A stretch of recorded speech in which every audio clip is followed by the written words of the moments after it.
Remember when Pokemon sent me every single one of their Gen 5 sitting cuties for me to rank? Turns out they really liked that video. So much, in fact, that they said, "Hey Jaiden, awesome video. Why don't you come to Japan to watch the Pokemon 2023 World Championships?" Our treat. You won't have to pay for your flights or hotel or nothing. I've been to Japan once before in my entire life, and it was back in 2018 with my family. We did a bunch of fun little Japanese tourist things. It was a phenomenal trip, but ever since then, I've always wanted to go back and do all the awesome nerdy stuff Japan has to offer that I didn't want to bother my family with. At the time, they didn't even know who Luffy was. They would have been so lost. Yeah, overall, it was not the best thing we did, but apparently, I didn't know this, Japan has two Disneys, Disneyland and Disney Sea. And we went to Land, which is unanimously deemed the worst of the two. So, oops, better luck next time. Jacob and I took 2 more rest days where we just turned to ash. Then up and at 'em, back to Osaka we go. This time we went to an Eve concert. Besides Hatsune Miku, the Japanese band Eve is the only other concert I've said I wanted to go see. I love their music videos they have for all their songs. It's always such beautiful animation. And by the way, they're the ones who sang the season 1 Jujutsu Kaisen anime opening theme, if you're lost. We came to Japan each with a backpack, carry-on, and 1 extra big suitcase, and we're leaving with altogether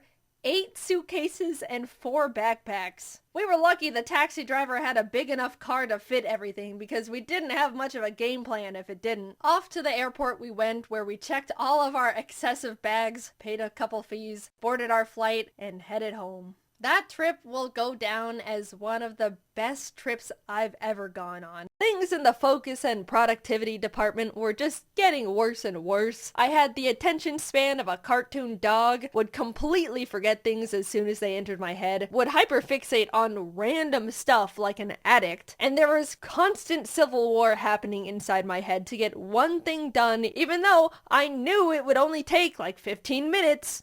You don't understand.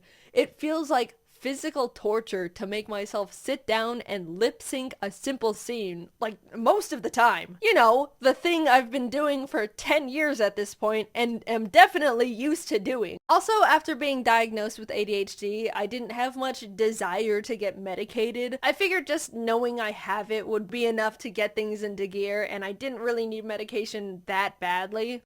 But the content creator in me also thought, well, if I'm gonna write a script about having ADHD, it would be nice to be able to talk about what it's like to be medicated, even just for a day. So I got prescribed good old classic instant release Adderall. I've read through it all a bunch of times now, and it's already really helped me understand how I tick. I call them the autism docs, but I'm not gonna get into that side of the diagnosis. Let's just brush that one away for now. There's a couple types of ADHD you can have: hyperactive, inattentive, and combined, which is both hyperactive and inattentive. Hyperactive is the type people typically go to when they think of a loud kid who can't sit still. People with this kind normally need to fidget, have low patience, tend to talk a lot, and have trouble staying seated, especially when they're expected to, like in a meeting or school. I apparently peaked with that damn 2014 FNAF animation. Come on, Nuzlocke. Surpass it, please. Free me from these shackles. By this time, I was in college now, and even though I wasn't able to post very much at all, things were doing really well. I remember sitting on the top of my dorm bunk, secretly celebrating hitting 100,000 subscribers, a milestone I was beyond thrilled about, and honestly was my biggest goal at the time. Somehow, my roommate ended up finding out about it and immediately told every single person on our floor. Ludwig and Amixem presented first with their fried chicken and asparagus dish. The judges all really enjoyed it, giving them a total of 26 points, which is really unfortunate because I definitely thought Speed was gonna hold a bigger grudge against Ludwig and tank their score. We were up next, and thankfully they really liked our food too. Joey was the first to score us and ended up giving us a 10 out of 10. And in the moment, as a joke, I wanted to turn around and flip off Ludwig as a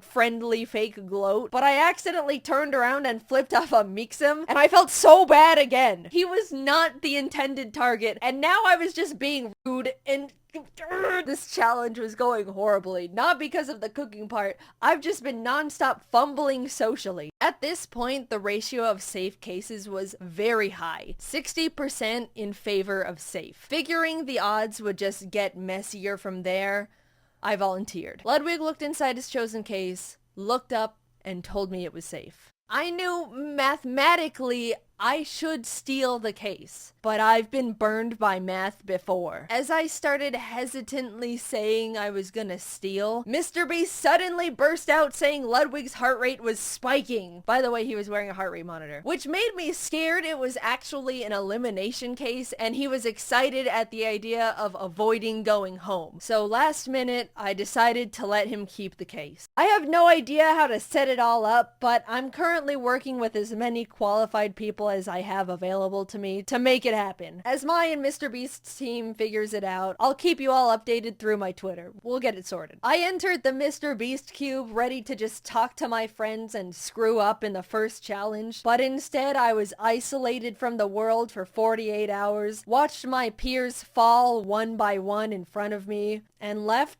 with $1 million for my subscribers. Thank you, Carl, for inviting me. Thank you to all my friends who made the cube so much more enjoyable. Thank you, MrBeast, for creating this incredible opportunity I can now use to support artists. Despite being put through cube trenches, I had a really great time. And of course, huge thanks to the Beast crew for making it all happen. It was something I'll never forget or experience ever again.